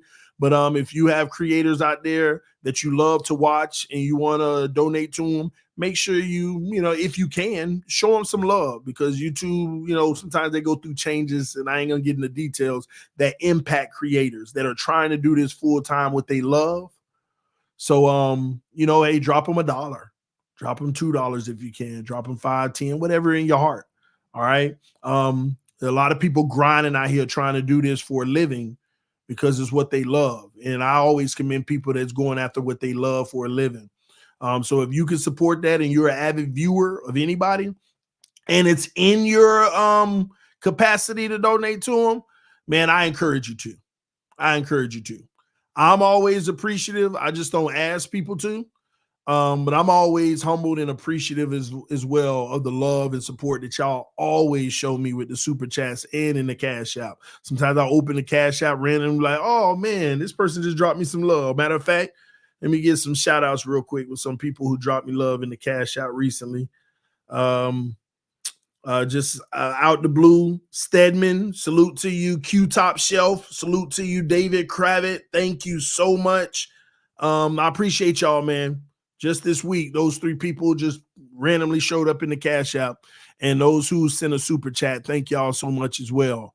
All right. Support your content creators because as far as what YouTube usually gives them for their work, trust me, it's not the same as it used to. Just FYI. All right. Flicks Shorts, thank you, sir. He said, doesn't change nothing. 2 interceptions, 240 yards, 1 touchdown, 15 of 25. Yeah.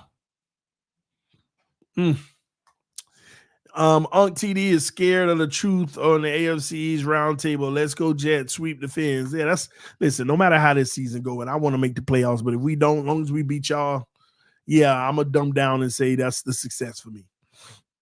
I can't stand y'all Jets fans because y'all got cocky because you thought you was it. We'll see. All right. Wishing Fin fans nothing but pain Sunday. Go Bills, man. Teams figured us out halfway through the last season with or without Tua. We have seen no reason to be optimistic for Sunday. I ain't getting food. Yeah, I agree. I totally agree with that. We have zero reason to be optimistic about being Arizona. But the fan of me is going to lie to myself in this game, particularly that we're going to beat this team. And we're going to praise Tua and say that he's the reason this team sparked, didn't make mistakes, it came out and got a victory over a solid team. And I think we'll beat them. And then we go to Buffalo, and I have no reason to believe we'll win that game whatsoever. And maybe, just maybe, for the first time, Tua will get a game that really does matter. Because this is the first time that games matter earlier in the season because of the hole we dug so quick. So I know people be like, oh, this ain't the end of the season yet. Yeah, when we play, if we beat Arizona, the Buffalo game would be very important. And maybe this would be the first time Tua can get his first one where it matters. Where it matters.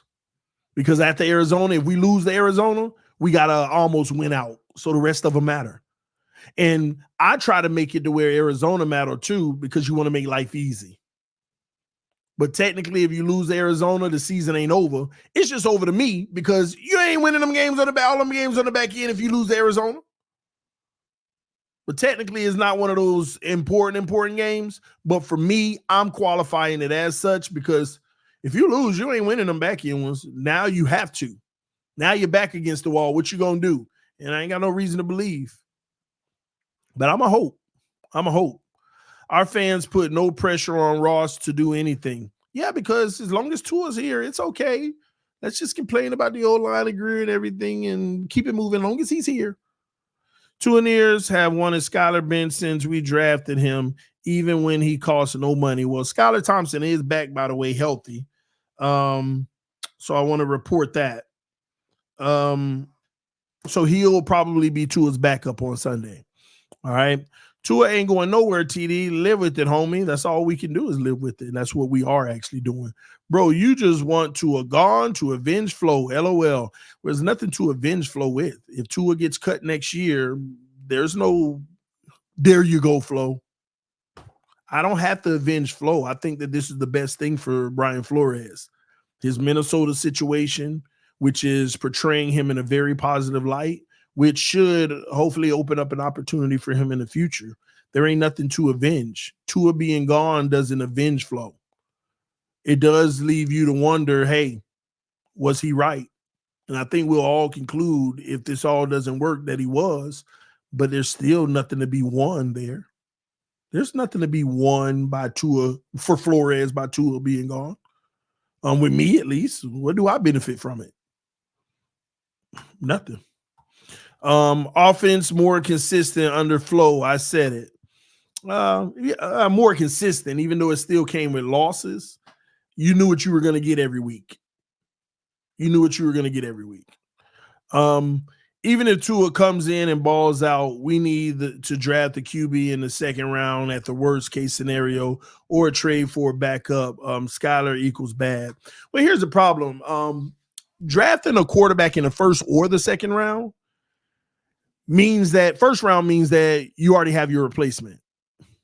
Second round means that you have your hopeful replacement, and now you have to groom him to replace a guy. And if you fail, you fail. It's that simple. You don't draft the quarterback in the second round and say, this is going to be my backup because I want a good backup, a solid backup. If you put a second round pick on a quarterback to be your backup, he wasn't a second round talent. Second round quarterbacks, which are rare, you get them because you believe they are a year 2 or 3 starter with a little bit of development with the bridge quarterback or sitting behind somebody. See, a lot of people don't realize that. A second round quarterback is somebody you invest in to be the starter within 2 to 3 years. If you think that they can start right away in some terms, you get them earlier. If you really wanted a good backup, you got to invest in the 4th round. But the problem is, tripling down on a 4th round quarterback is sad for this team. It means that you're content with Tua missing games every year and us hopefully just getting through, which means and he's concussion prone. You're just going to let the man go out there and get a concussion every year, miss 4 games, and then come back and be like, hey, we prepare for this. We prepare for him to get concussed every year. That reality alone is stupid. And we walk around talking about we're doing what's best for him in his career. If that's the goal, we need to get a quarterback who can come in 4 games a season, prepare for that type of thing. Then you're long-term preparing for Tua to get concussed every year. That logic alone is stupid. Just move on from the guy. You're supposed to have a guy starting at quarterback that you could feel like ain't gonna have no injury, and we got a solid quarterback to take over just in case that rare situation happens.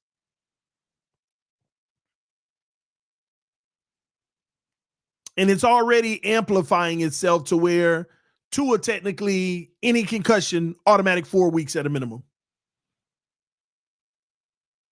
A lot of y'all don't realize he could have played the very next week based off of the concussion protocol, but doctors just said automatic 4 weeks, give him rest. And the Dolphins said, all right, let's just put him on IR for 4 weeks. You ain't going to take those chances.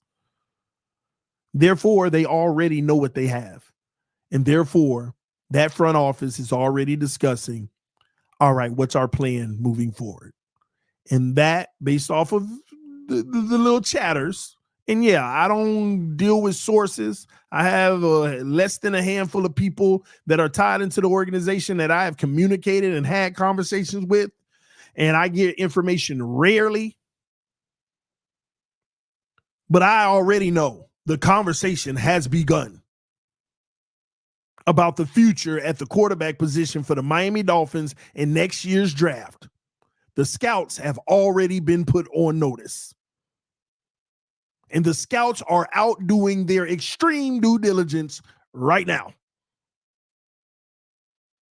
And this is why I told y'all at the beginning of the stream, this is it. This is last chance.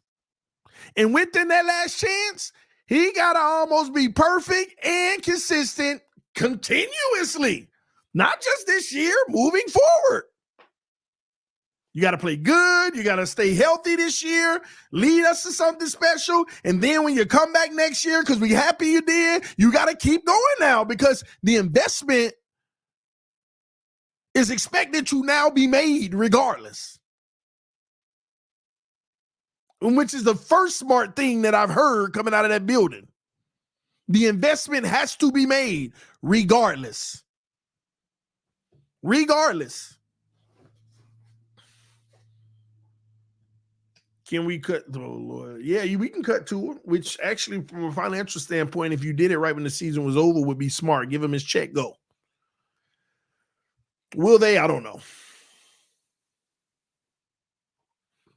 Even if Tua comes in and already hit that. We have to replace Tua. Remember the second concussion last year, simply tackle, and he hit his head. Chances of Tua playing with 5 to 10 years is almost 0. Yeah, which is true too. And it's scary because the one that happened this time where he was fencing again, he barely even touched the bar handling. Some people out here, oh man, he was faking. He threw 3 picks and now he wanted sympathy and he went out there and did it. I'm not going to go that far, but it was barely contact, y'all. Was that a big collision? And I'm not discounting that he got concussed, but that makes me feel like it's getting easier to get concussed. Now, I know what basically I tell people his head also went back and hit the ground too. So remember that. That probably was really the impact. Not the actual Damar Hamlin hit. Is when he went down and his head went back. And people are, and this is what I was trying to tell y'all about jiu-jitsu. In a real game, man, this stuff don't come into play. It come into play when they push him and he fall and he like, oh, let me roll. No, I'm talking about in that real bang-bang situation. And that mess don't factor in. And that was proof. And another thing y'all got fooled on was last year he stayed healthy. We got rid of the ball quick and we made sure he took the least amount of hits in the entire NFL. Don't forget that. Tua took the least amount of hits in the entire NFL last year. The offense had to get the ball out quick. Our offense was limited to getting the ball out quick. That's why everybody knew we finna hurry up and get it out. Everybody knew that's our system now. It's still our system. Look at the Jags game and the Bills game. It was still our system. We were bubble screening the heck out of the Jags and the Bills. We would take a few occasional shots deep, which he kept overthrowing until he finally hit those 2 in the second half. It's still our system because you're trying to keep him healthy. So we also got a quarterback to where we have to have a limited system. Oh, this complicated system that's hard to run. Man, I'm so sick of hearing that. Well, it's proof the backups can't run it. First of all, McDaniel ain't even been running the system this year that we're used to. They got clamped down last year. Nobody talk about that. Versus the Jags in Buffalo, McDaniel wasn't even running the system we're accustomed to with Tua. Truth be told, the only games McDaniel opened it up were the last 2, where Huntley was actually throwing the ball forward and connected with Jonnu and all of them. But even with Tua in the first 2 games, we were trying to bubble screen the heck out of them. We weren't running the wheel route all the time with the deep crosser. We weren't doing that, which is the system. We wasn't running the slants with the slot receiver creeping behind the linebackers and having an option. Kicking my camera. We weren't doing all of that.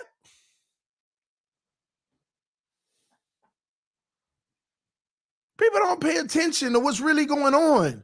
The system ain't difficult. We're not even running it anymore. Yeah, we'll throw a play in here or there. But we're not running it at the clip we used to because most of the league had already figured it out. Now watch, they're going to come out against Arizona running it.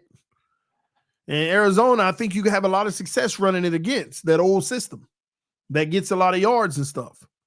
The real test of this game, we better at least. If we don't, then McDaniel tripping.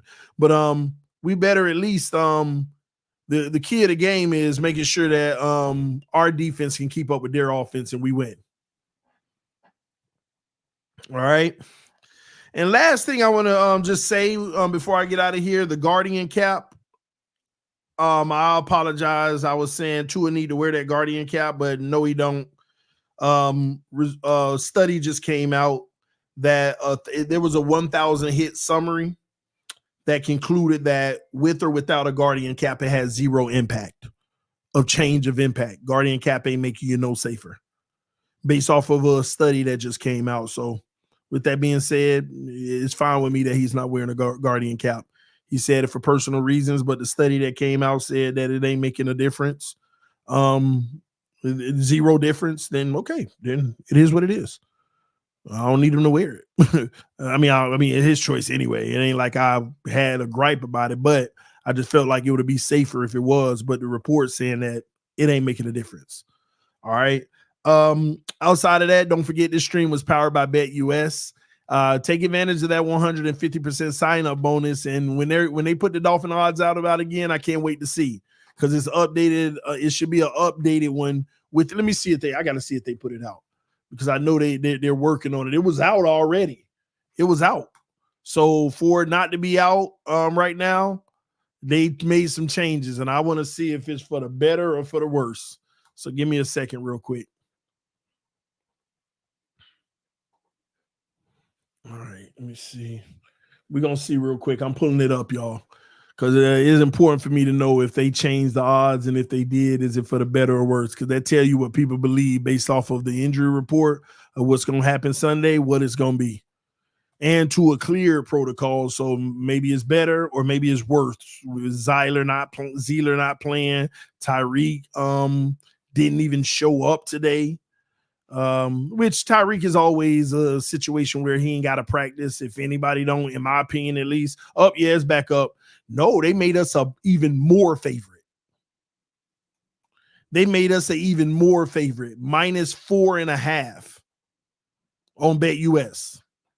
Wow. I ain't gonna lie, that makes me nervous. Like, I don't want to bet against the Dolphins. Well, I do know that when I bet for them, I lose. So, man, I think at the last minute right before the game, a lot of money gonna come in on Arizona +4.5. Wow. They made us more of a favorite. Maybe just Tua clearing. That's why? But to know Waddle and Tyreek might be limping out there, and to know Zeeler ain't playing, I mean, is this pass rush going to get anything on the Cardinals with the Kyler Murray who could run all over the place? That's a concern. Time will tell. We shall see. But go to BetUS, take advantage of that sign-up bonus. It's for our viewers. Supporting our sponsors is supporting the channel. Thank y'all for tuning in. Check me out on The Huddle at 3 p.m. in 30 minutes. I'll be live with Richie Malura with Jets Media and Dan Mitchell with the Bills. We'll be live on The Huddle. We'll be talking about a lot of this and predictions for this weekend. All right. Thank y'all for tuning in. Love y'all. Appreciate y'all. Fins up no matter what. Good, bad, sad, exciting. Fins up no matter what. I love my team no matter what. But win games so I can be positive. You're not going to get positive TD. I mean, and it's been a while. I understand. Like, a lot of people have hit me up and be like, bro, I haven't listened to you in a while because it hasn't been fun as it used to. You know, it was fun at the beginning over here because there was a lot of optimism of the new change and the rebuilding. And I expressed that.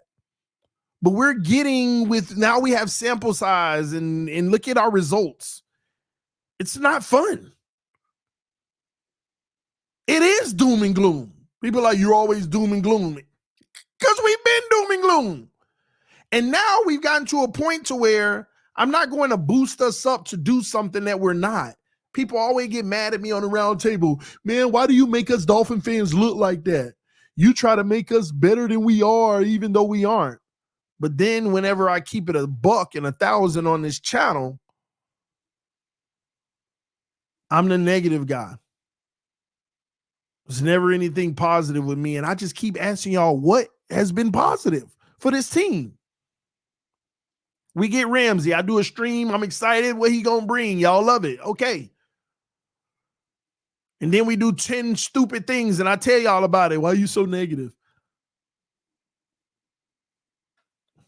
Do me a favor. For those who care about me and this channel, but you can't stand the negativity, just go on Twitter and DM me and say, hey, TD, this happened for the Dolphins and it was positive. Can you do a stream on this?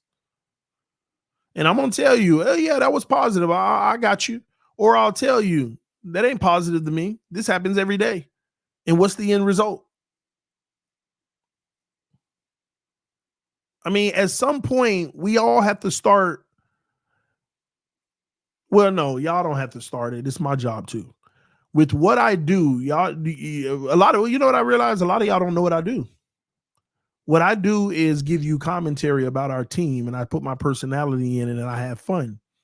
But within that commentary, we do have one job, people that do what I do.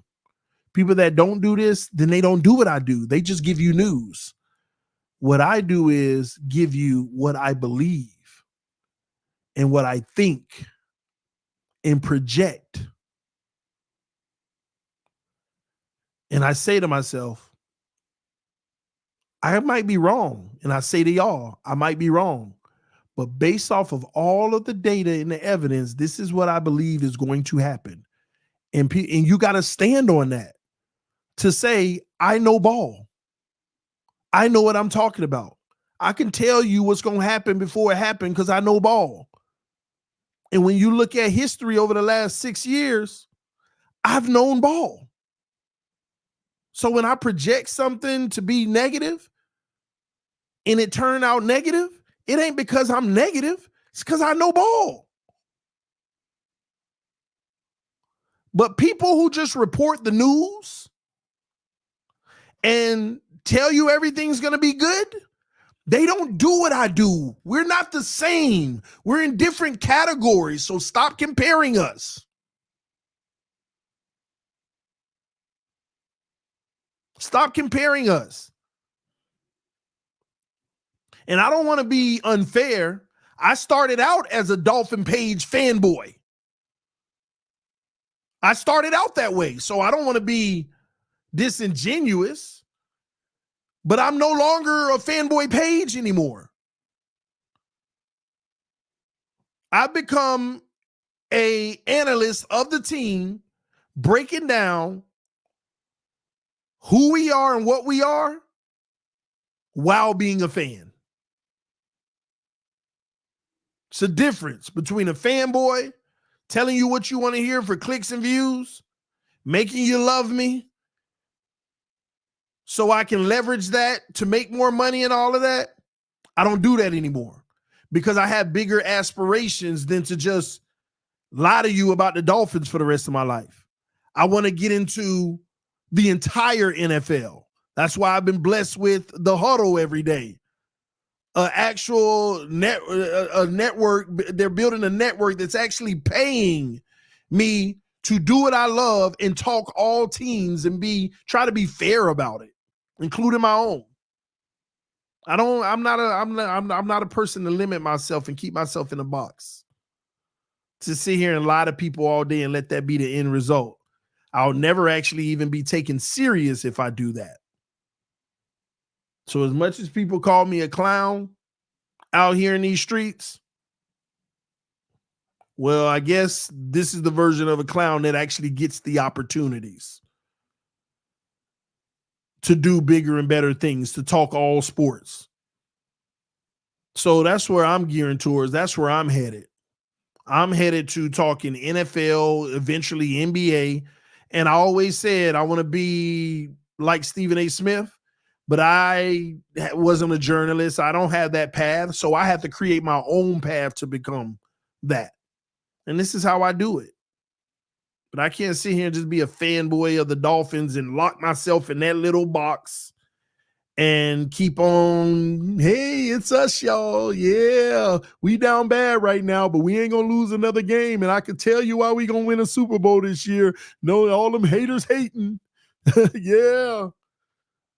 Truth be told, Tua already is better than Brady. Like, I can't do that. So judge me off of what I say, and when time tells, was I right? Was I right? That's what I'm asking you to judge me off of. Don't judge me off of being a Dolphin fan, because I am a Miami Dolphins fan. But I feel like I'm fan enough to tell the truth about them. Judge me off of if I'm right or not. If you want to hear somebody to tell you everything you want to hear and it always wrong, this is not the home for you. This isn't. If you're one of those people that want to be a sheep and be lied to, and yes, I said a sheep, because that's what sheep do. They want to be led. Tell me what to believe. Tell me what to think. And to show you that I don't want y'all to be sheep, I always tell you, stop just listening to me. Go listen to the people who disagree with me and use your brain to determine what you see as right or wrong. This is why whenever certain people come in the chat, I see them, bro, you wrong. Oh, you just this and that. No, this is wrong because of this. I don't get mad about that. I appreciate that. Thank you. I got a chat full of free thinkers. People who agree, people who oppose, people who, hey man, I typically agree with you, but I don't agree with you on this. I love that. That's what I love. Free thinkers. I don't want sheep. I don't like sheep. I don't like sheep. I feel like I'm stealing your money when you're a sheep. I want people that donate to me that's a free thinker. I love those people when I'm reading their comments. I don't want fanboys. I don't know. I want free thinkers that have a new perspective, because I'll never grow if the audience doesn't have their own perspective, because I love reading your perspective, because sometimes it makes me say, I never thought about that. And that's a good point. Now I've even grown. I ain't doing all that fanboy stuff until they give me something to fanboy about. Now that's when we reach our peak. When they actually make great decisions and do good things that you can do nothing but fanboy about, oh boy, they want me to wait, no. But until that happened, I ain't with that fake stuff. And I ain't got nothing against the people who being fake. Just keep my name out your mouth. Go get your coin and do what you do, how you do it. I commend that. We all got families. But don't be fake and put my name in your mouth. Don't be fake and put my name in your mouth. Because we represent realness over here. And this ain't no internet gangster talk. Because I don't want no beef with nobody. But don't put my name in your mouth. Let me get mine the way I want to get it. The honest way that I feel that's honest. But don't compare me to you. I don't do what you do. I'm trying to eclipse as an analyst of all sports eventually. Roundtable Sports, baby. Y'all go check us out. And we are growing.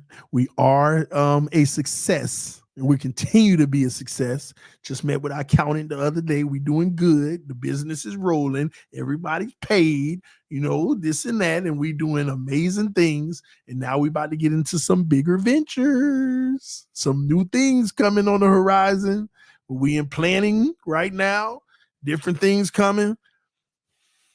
Bigger and better. Bigger and better. And everybody who rock with me, I thank y'all for supporting that.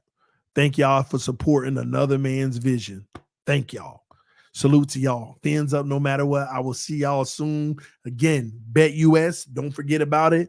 150% sign-up bonus on your first deposit up to $2,000. All right. If you're looking for a sports book, but make sure you gamble responsibly, man. I don't want none of y'all that have a problem with gambling, to extend that problem. They got resources on the site too that can help you out. Numbers that you can call to get help if that's the case. Love y'all. Appreciate y'all. Fins up no matter what. Check me out on the huddle in 20 minutes. The huddle. All right. Thank y'all. Peace.